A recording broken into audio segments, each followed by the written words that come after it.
Hey, everybody. Welcome to an emergency Get the Word Out.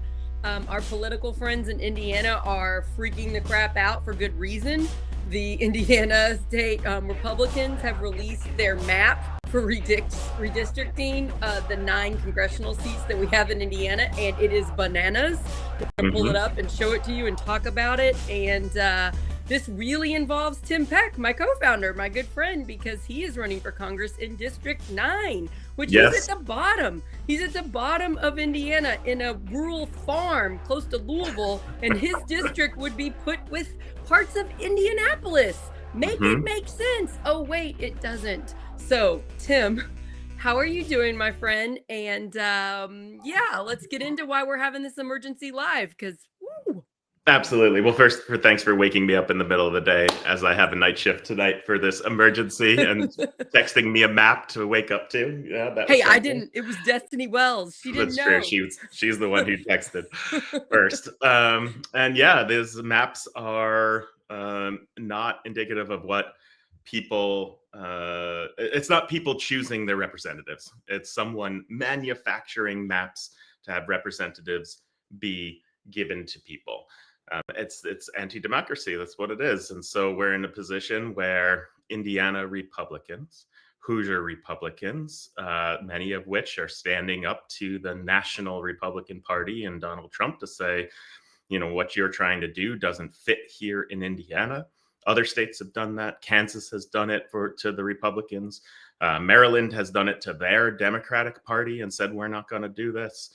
And Indiana should be the next state to stand up as well. But with pressure from the National Party comes a vote. And these maps will be considered on December 8th for a vote. I feel like we've been talking about this forever. We've done emergency shows on it. I did a show last week with Chad Snow about Do Something Southern Indiana. And I was like, yay for us, we stopped redistricting. And while the show was going on live, they announced that it was back on the table. So I get done and I'm like, and so let's just go over it really fast for those of you just tuning in. So Indiana has 9 congressional districts. These are our elected officials that go to DC to represent us. And right now, 7 of them are Republican and 2 are Democrat. And it doesn't exactly match up with Indiana voters because about 40 to 47%-ish of Indiana voters are Democrat. So that doesn't match up. But what they want to do is they want to change the maps mid redistricting, not during a census year every 10 years like they're supposed to, but in the middle of that, they want to change the lines so that they can make 9 Republican congressional people to 0 Democrats. It's already 7-2. They're trying to make it 9. And I'm going to pull up this map here.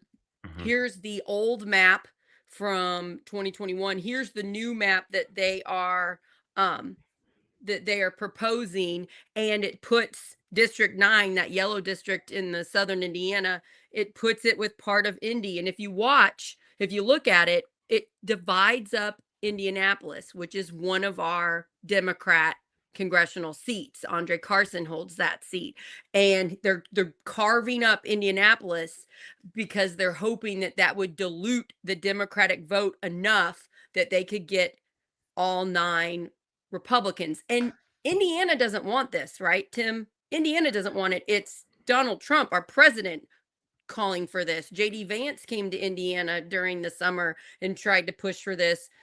It's kind of seems like bullying here. Yeah, it is bullying. And the Indiana people have very clearly said in multiple polls that this is an unpopular thing to do. Republicans are slightly in favor of it. Independents are wildly not in favor of it. Democrats are like, don't want it at all. And so when you put all that together, you get a state that does not want redistricting and wants to be let alone and do politics as Hoosiers do, not as the National Party does. And so what's happening here is Senator Bray from who leads the Senate for the Republicans had kind of said, hey, us on the Senate side of the state house, the state Senate said, we're not going to vote on this because the votes aren't there. There's enough of us that say this is ridiculous. We're not going to do it. But then what happened is a lot of pressure nationally. And from that, some bad actors started to do some swatting, which is when the SWAT teams are called to someone's house. Yes, And so like Mhm. the state Senate Republicans that are publicly saying, well, my constituents don't want this because a bunch of people from Indiana have been calling and emailing their elected officials and saying, please don't do this. So they're coming out and saying, I'm not going to vote for it. They're getting like bullied by like Yep. getting calls saying there's a bomb at their house or there's whatever, and getting the SWAT team to come, which could be dangerous. It could lead to someone getting hurt, and it's also Hmm. very scary. Think about if you all of a sudden have 911 come to your house, like there's a burglar in your house or something, and you're just sleeping, how terrifying that would be. Even Mike Braun have had this happen to him. Hmm. Like, I really cannot believe this is happening. And Donald Trump has released at least two public statements on social media going after Indiana and Indiana Republicans. I Yeah. did not have that in my bingo card for this year that that was going to happen. Yeah. And he's also saying that he's going to primary anyone who doesn't support this. And so what that means is that Donald Trump himself isn't literally going to come to Indiana and run for state rep against someone who doesn't vote for this. But what he's going to do is put lots of money, lots of energy, and his endorsement in the Republican primaries of any Republican who stands up to this vote. And so that's going to be an important thing coming on this next election cycle. And here in Indiana, we have what's called open primaries. And so Democrats can go vote in a Republican primary. And you might see a lot of that movement going back and forth, and it's going to really mess things up. We saw this last year happen in a number of ways, and it's going to be a really interesting primary season if this goes through or if it doesn't go through. Either way, Yeah. And primaries I are going to just be invested in. aren't our elected officials supposed to vote the way we the people want, That's right. like our district? That's what is so it's so obvious right now. The majority of Hoosiers do not want this. Yeah, Are the people listening to and us? the And if they aren't, maybe we vote better people in, the people that actually get to vote. And also, that's right. Trump did this last time. When he was president the first time, he did a lot of, I'm going to primary these people if they go against me. Did it always work? No, of Because, course not. It doesn't yeah, work. No, it it does doesn't not work. work. People don't It, like it, and this is a recipe for backfiring. And in a ways, it gives me hope. And I actually read an op-ed yesterday about a Democrat saying, "Yeah, let's make this happen. You should do this because you're probably going to lose 3 seats, out of this, not gain two." Um, yeah, I don't think anybody likes it. Republicans in Indiana don't like it. Democrats don't like it. It's gonna upset a whole lot of people, so I still have hope that this vote is not gonna go through, that right. the state Senate gonna come together and vote no on this, but they wanna make it public because they're fully trying to bully the elected officials, the Republicans in Indiana, the national Republicans, Trump, they're trying to bully our state officials that are supposed to represent us. Now's the time to see, are they brave? Do they stand together and say, no, we're going to do what the people of Indiana want? Or do they bow down to their king? Guys, this is why we have the No Kings protest. We're saying no to kings. You don't get to do this. Your way doesn't always fly in a democracy. There's supposed to be checks and balances. So here's a checks and balance with Indiana. Is it going to work? It's going to be interesting. It's going to be really interesting, and it's either way. This does bring attention to voting. It does bring attention to the democratic process. It does bring attention to how much turmoil there is with our politicians and our leaders right now, and how out of touch they are with people on the ground, especially working people. And so this is just highlighting all of that. And my hope here is no matter what happens, what that does is brings more people to the ballot box in the primaries and in November. And a hope is not a strategy. This is work. This is going to be work. And I know, Sarah, you and I will be working to get people to the polls. any which way, whether I'm primaried out of here or I don't even have a race to run. I don't know what's going to happen here, Yeah, right? so But you're running for Congress in District 9 and you legit don't know what your district is going to be. You know what that's it right. has been. You ran a race last time. You went Hmm. over those 18 counties. You put 77,000 miles on your car meeting as many people as possible.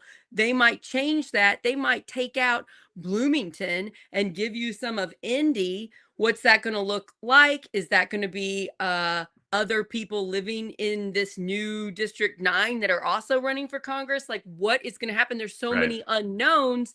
I Yeah. just think a lot of chaos and upheaval. And I do agree with you. I think it really much could backfire against the Republicans because so many people will get angry at not having a voice that they're going to vote for the other party. Yeah. And when it comes to Southern Indiana, let's talk about it because a lot of our viewers are from there. You're from Harrison. I'm from Clark. They're keeping Clark, Floyd, Harrison together in this map, right? That trio of counties, and especially, Floyd almost flipping to Democrats last time in a Trump election. This time should flip to Yes. Democrats. And so that's something that I'm not sure that the Republicans, the national Republicans know or are looking at to understand what's happening in Floyd County, what's happening in Clark County, and what's happening in some of Harrison too. And then you have Scott, which has a lot of municipalities that are Democrat in it, right? Austin and Scottsburg both are Democratic Party municipalities with mayors and city councils. And so if they can mobilize, because they're saying, hey, you're cutting us out, you're trying to cut us out, we're going to cut ourselves right back in and vote. That's huge for them. Washington County is where Aaron Houchin, the current representative, lives right now. And that's not a very popular move that she's doing to her own people. So we'll see what happens with that. Crawford County doesn't have a hospital. One of these other places that are in a healthcare desert, and we know that Harrison Hospital is in danger of losing. It's already lost its OB program. I Right. don't know, right? So if you live down in Crawford County, where are you giving birth? I have no idea. There is something in You're Orange, you're giving birth far away if you can make it. right? Yeah. Yeah. And Orange Hospital has a hospital. I'm not sure if they're giving birth to babies there or not. I need to look into that. Lawrence is where Bedford is, and Jackson's where Seymour is. And then all of a sudden, we used to. There's Brown in there where Nashville is, beautiful part of the country, and then Monroe gets cut out, which is where Bloomington is. And instead, Bloomington gets put in with Evansville. So that becomes a super interesting race Yeah, that because, really changes things because Bloomington is a big place for District 9 normally. It's heavily right. Democrat. So the big heavy Democrat being moved in with Evansville, which has been very Democrat as well, putting those two together and see how they can play together to be able to make some waves here and maybe able to win Indiana 8. And I think And you know this, Tim, but like when Obama became president and before that, Harrison County was mostly Democrat. Like it turned not that long ago. that's right. And now we've had years and years of supermajority Republicans in the state. So they haven't been listening to the people, even the Republicans in this state for a while. And Hmm. people are noticing and they're getting upset. So you add this on Yeah, to our energy bills going up, our public schools being defunded, data centers popping up everywhere, hurting our environment, hurting our water, our air. You keep doing this. How much more is it going to take before we vote the other way? Because I right. feel like that may happen So this next time. you're having some of that already happening. We're already seeing that, right? And a lot of the phone calls that I make to voters every day, I am seeing people say they do not support Trump and they do not support someone who would vote for Trump and be behind Trump after 3 elections of voting for him.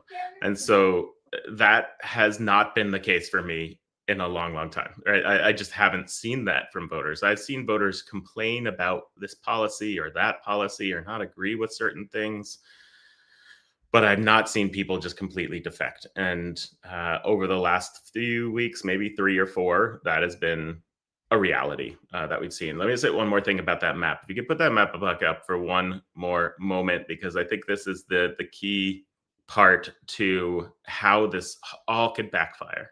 You broke Marion County into four different districts. You see Indiana 9 snakes up there into Marion County, and you see Marion County has kind of 9 boxes in it. Um, that represents the different townships of Marion County where Indianapolis is. The middle box is all Indianapolis. That's downtown Indianapolis, right in the middle box. So, my district would get a large part of that.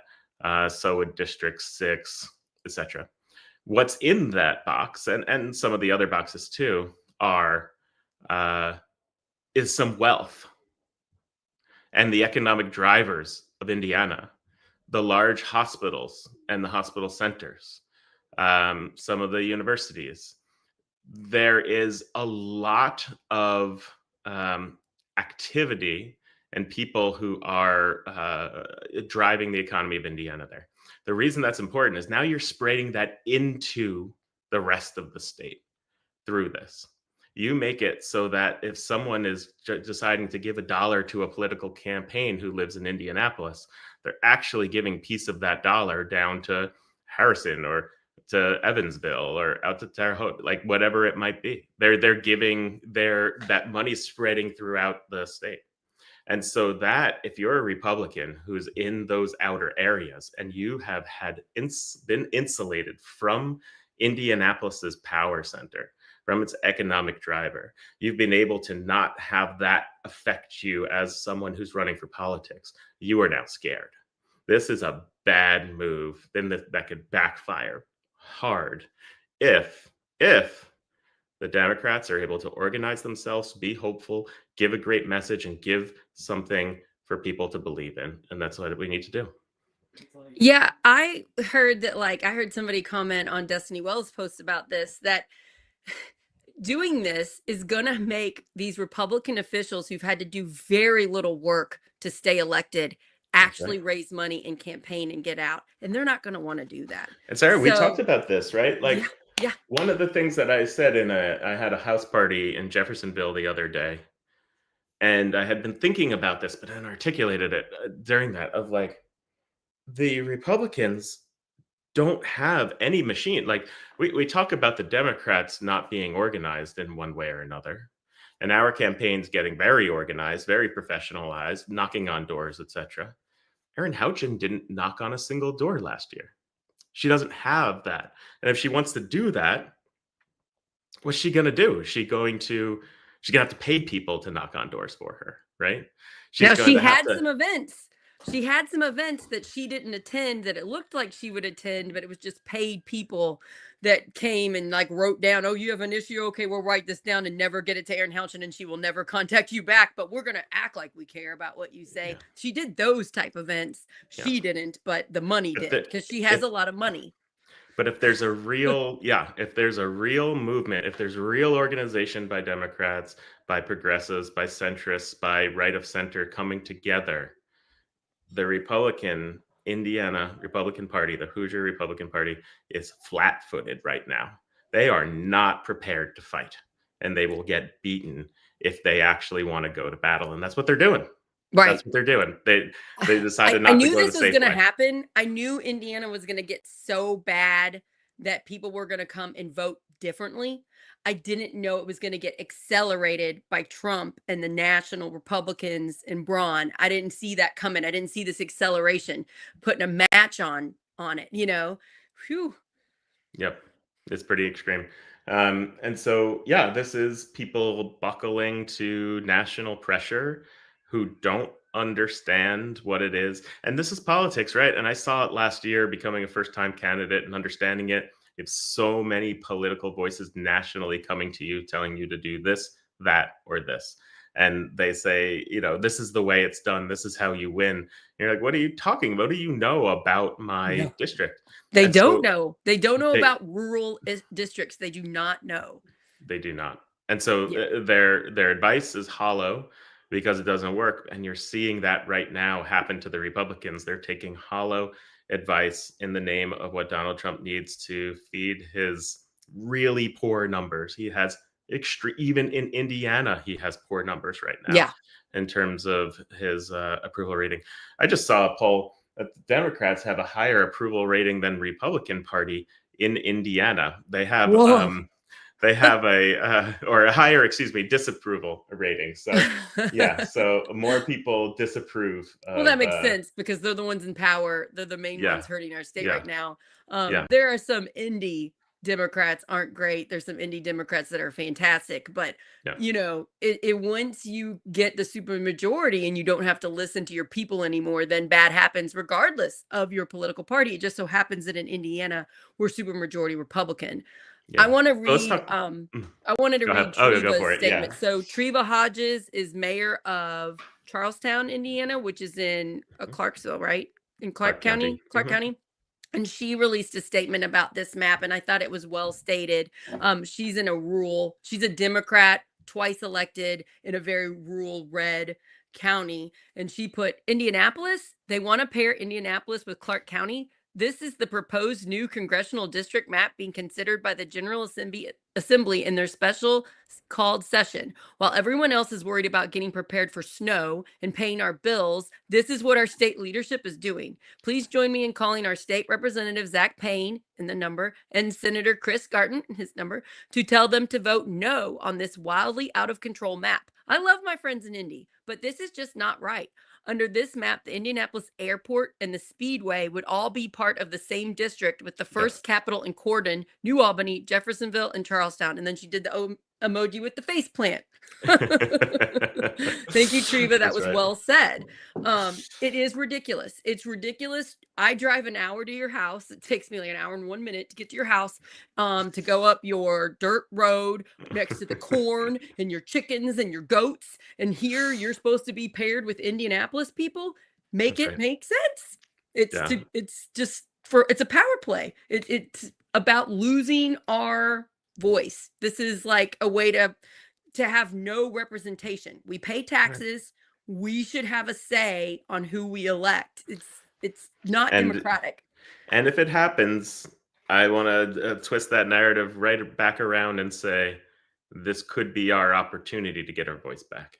Yep. And yeah, as a people who feel unrepresented in this state, to be able to say, hey, if you're going to try to squish us and push us out and make it so that you're handing us who our representative is rather than us voting for that representative, we are going to organize.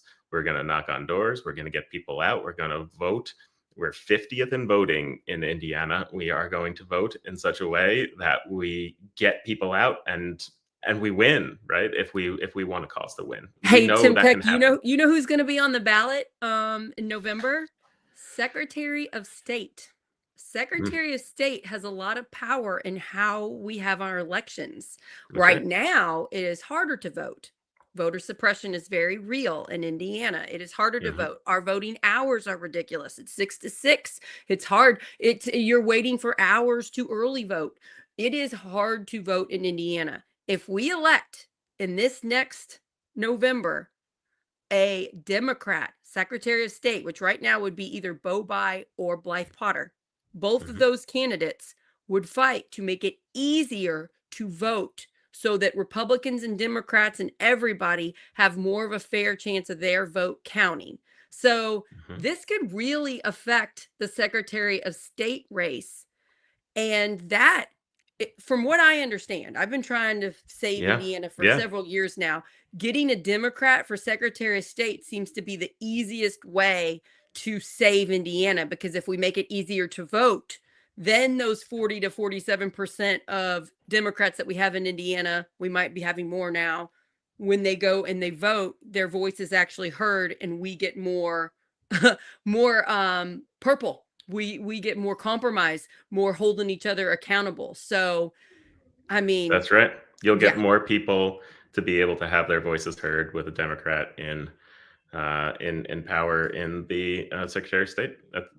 It's that easy. It's that easy. And so that's a big backfire if this messes up for them even if it's a one-time blip of blue going on right now across the state because of all this, the lasting effects of that are bad. I think that gets back to gerrymandering, voter suppression, all of these things, and straight party ticket ballot voting. All of these things benefit who's ever in power.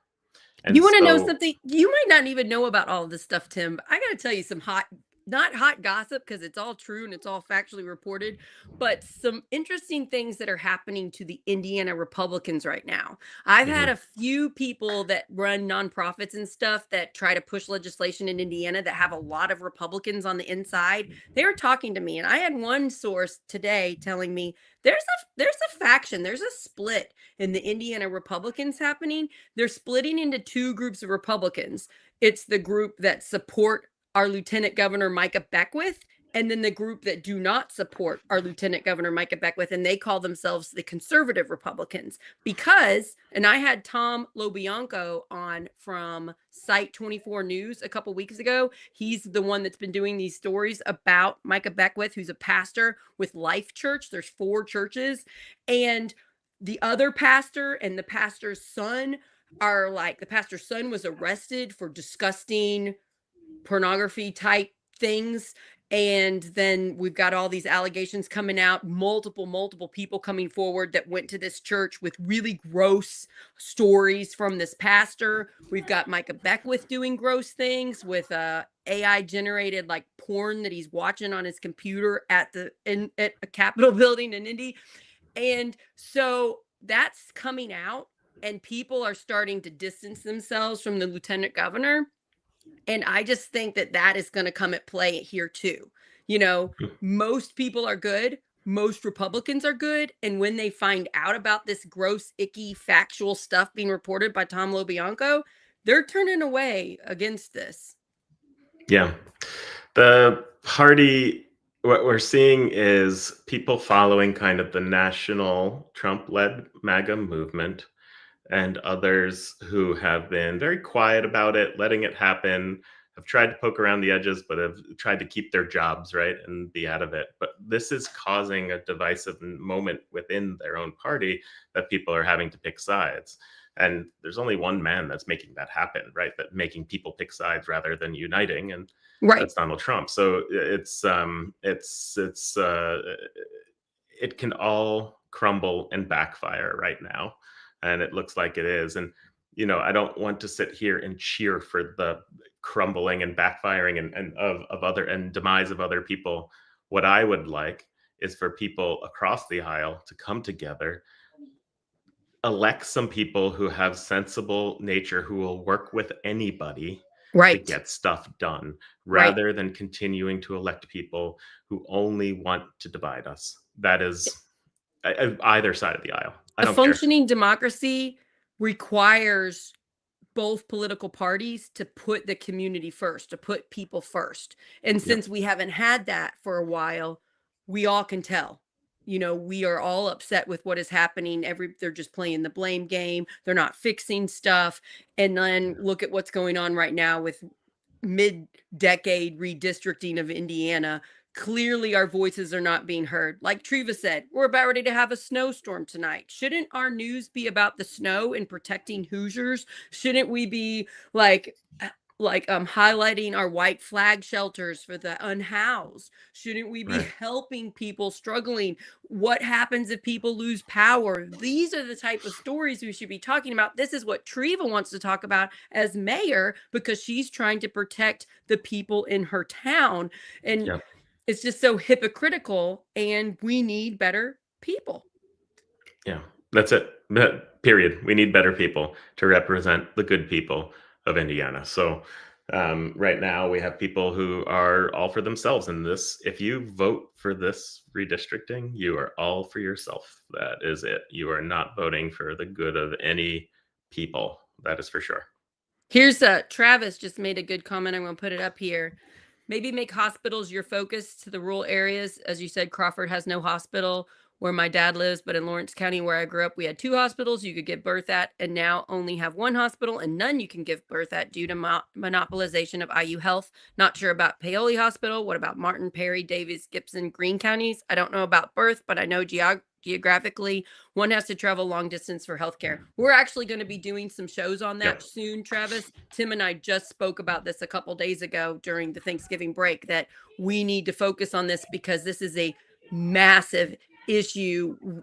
People need healthcare. When they call 911, they need someone to come quickly and take them to a nearby functioning hospital. Yep. So, yeah. Travis, I live in a healthcare desert. I live in northern Clark County, where the hospital in Charlestown, the where Mayor Treva Hodges is closed. And so I'm wearing my scrubs because I'm going to work tonight.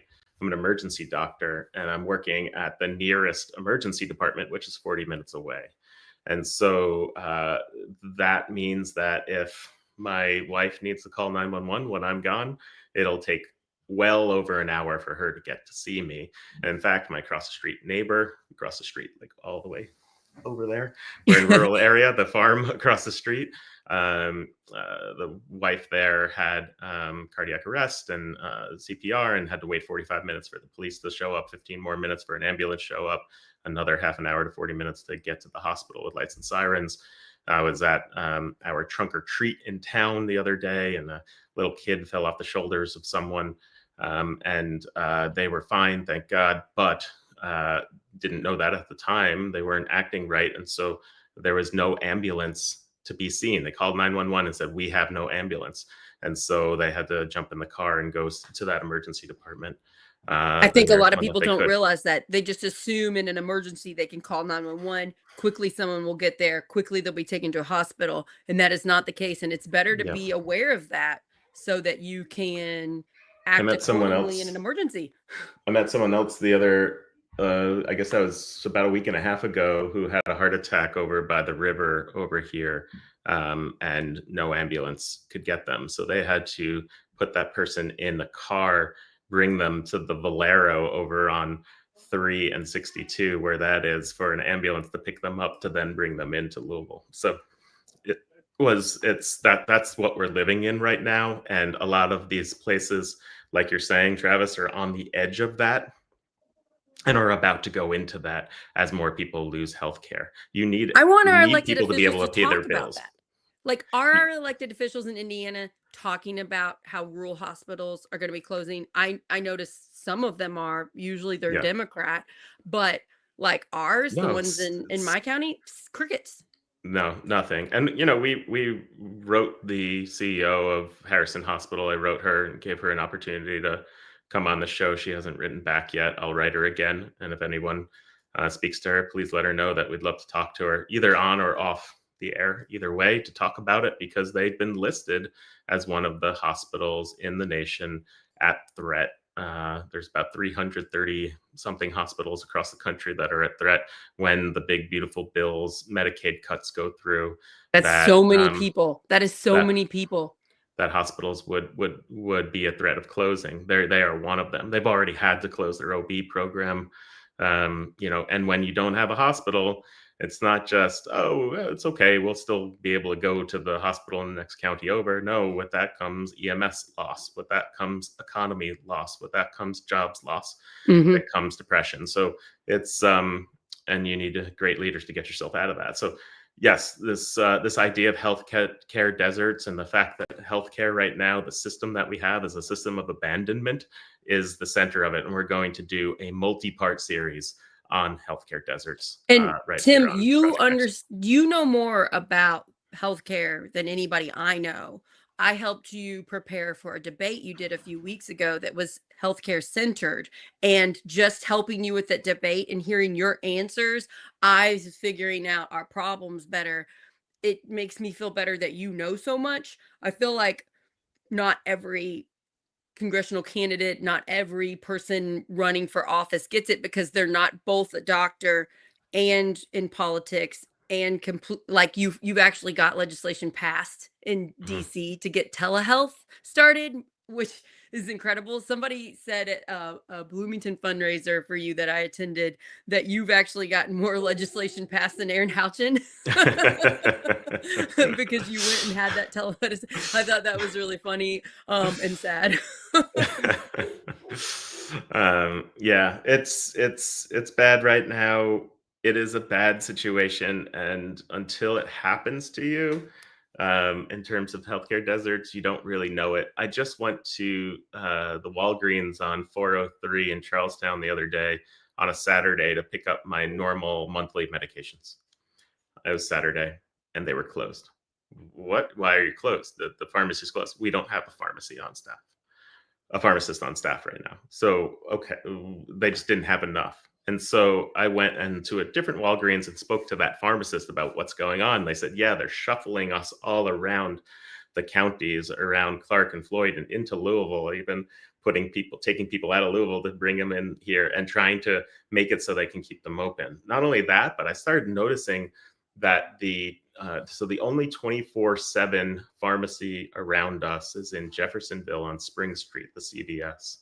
And I do overnights, and I depend on that pharmacy being open for people when they get discharged. And it's been closed at night very often. It's not Wow. open 24 hours, even though it says it's So 24 what are 7. they doing? I've had that happen before where I need a in the middle of the night pharmacy. Yeah, that's scary. So you I go I'm have to go into Louisville now and to do it. And again, going into Louisville it sounds, oh, it's just across the river, right? But it's a different state. You're now bringing economy across the river. You're adding time to people's rides, to trips. and You it's are not just Louisville when it's your child crying in pain you're or right. And it's there's a different. toll to get across the bridge, Yeah. and it's not Yeah. something everybody can do. And if you don't have transportation, it's not something you can even hope to do.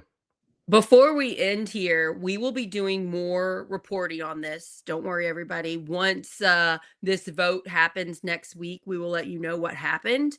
And if this is our new map, we will be organizing. Project Next will use all of our services and our connections to do everything we can to help Hoosiers in this state. So don't lose hope. We will fight it. I have hopes that they're going to vote no to this because, again, this hurts them too. The Republicans that are voting on this, it hurts them too to do these new maps. So it's interesting. I want to, before we leave, because you're a busy person and I haven't been able to talk to you on the phone, I need to tell you about something that we need to talk about on a Project Next show that happened to me on Okay. Friday. On Friday, Okay. I got my mail and it's from the census and it says, a message from the director of the U.S. Census Bureau. Your address has been randomly selected by the U.S. Census Bureau to participate in the American Community Survey. This Census Bureau conducts this survey each year to give our country an up to date picture of how we live, including our housing, education, and jobs. And it says it is illegal to not complete it. So I looked it up to make sure it was real. It was real. So on Friday, I spent 40 minutes filling out this census survey.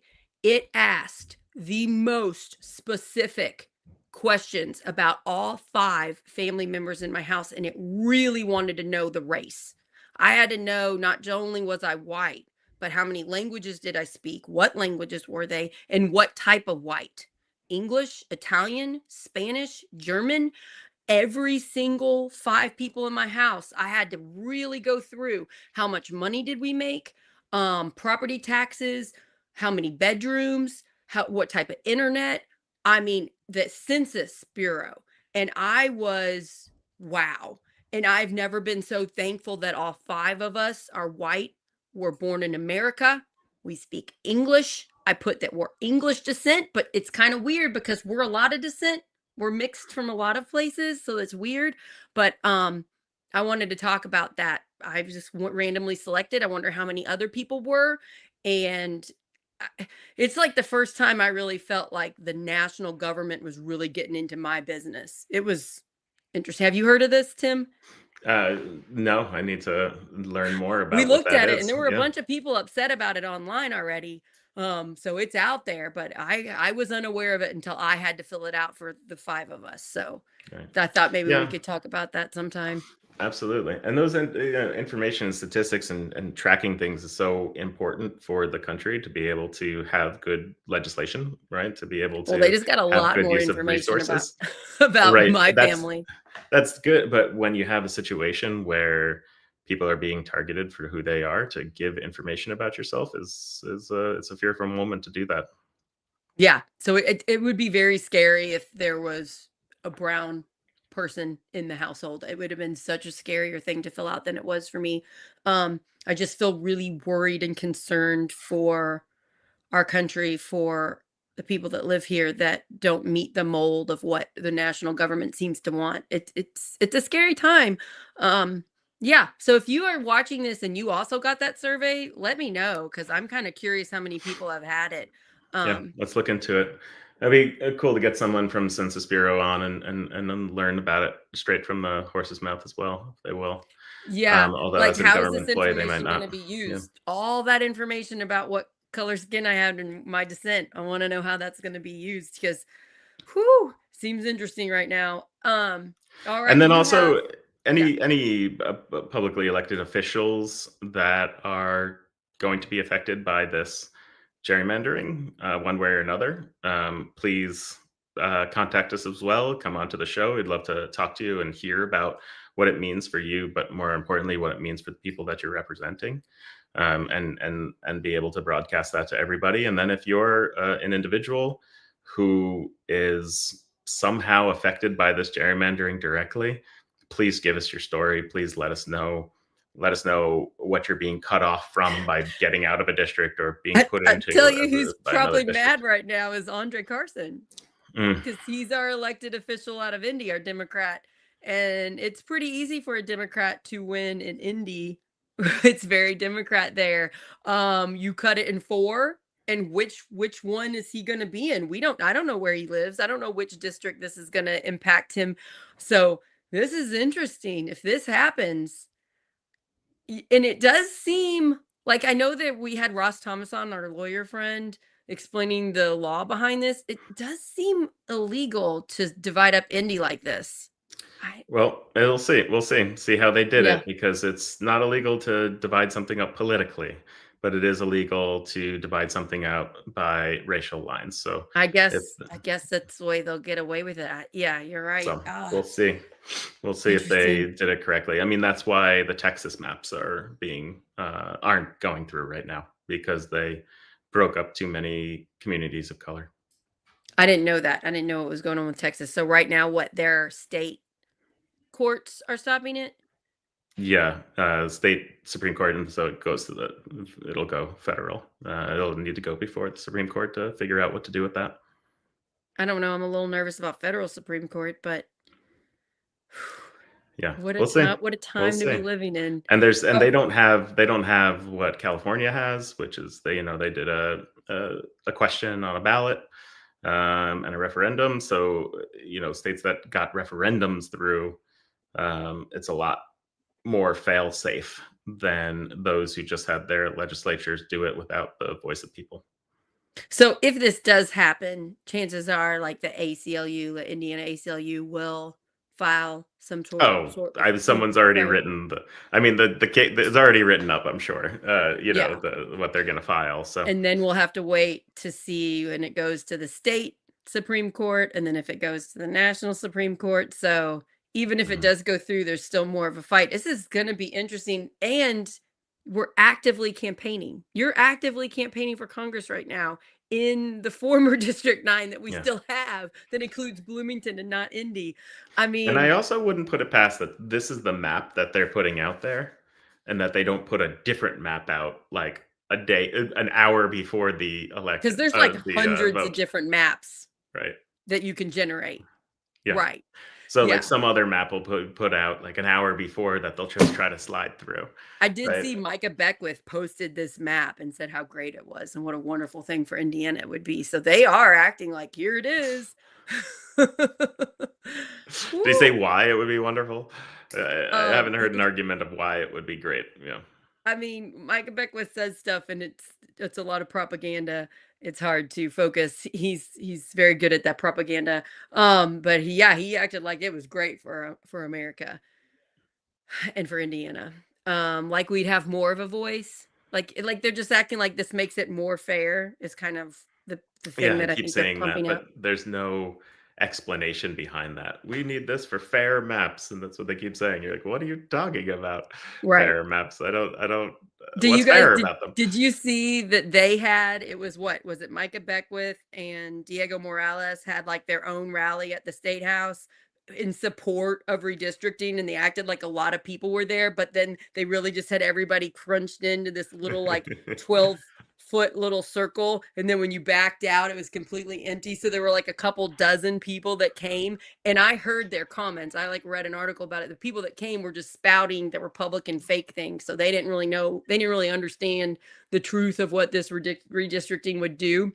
But then when you look at all the other days of the many, many protests we have had in against this, it was kind of funny. So there were a lot of jokes being poked at Right. their side for being like, "Ooh, is it a rally or was it a meeting, a small meeting?" Because it's not popular, but them trying to like act like it is just, it's such a bully way. It's such a bully way to do this. Look at Yeah. what we say goes. Look, it's popular. And you just keep lying your way through it. And it's like, wait a minute. Is it? Right. No. Yeah. It's good lies. All right. Well, Sarah, this has been a good emergency podcast for sure. As you can see with my scrubs, I do need to get to work. So, Yeah. I wish uh, for you no gerrymandered maps text you while you're trying to sleep oh after your night man, shift tell tonight, tell Tim. Destiny to hold off on It was texting the while I'm first I heard sleeping. about it. So she did tell me before I saw it online. Oh man, I you fell need, asleep. Let me can tell you you something. put your I phone farther away from your well, arm? this is what happened. I fell asleep with my headphones in, and then I woke up to Siri reading me what you and Destiny were talking I about the did not maps. know that. I'm sorry. And so I woke up and this just was talking to me about that the maps are out, the maps are out. I'm like, okay. I'm Well. just thinking you're sleeping. It's okay to text Tim sleeping, not It knowing my normally is, words but are I didn't. going I into fell your asleep with the ears. headphones in. Yeah. Oh, that's so funny. Oh my gosh, I hope you sleep better tonight. I also had Yeah. triple sleeping last night. A lot going on. Oh yeah, we have a project next door, everybody. Hey Elmer slash Project Next. Get you some Project Next merch to help us so we can keep going, so we can report these delightful stories. Please do. Yeah. All right. All right. Thank you, Have a great everybody. day. This is a scary thing and a scary moment, and you should and can continue to write your state representatives and senators. Many of them will stand up to this, and we'll need to support them in other ways when they do. And so it's a moment where you still have voice and you still have action. And regardless of what happens, the voice and action that you have is the vote. And if Democrats, progressives, centrists, right of center people come out and vote this election cycle, these maps will look very different. And this will bite them. And we just need to make that bite hurt if they do it. Yeah, we're coming. We the people.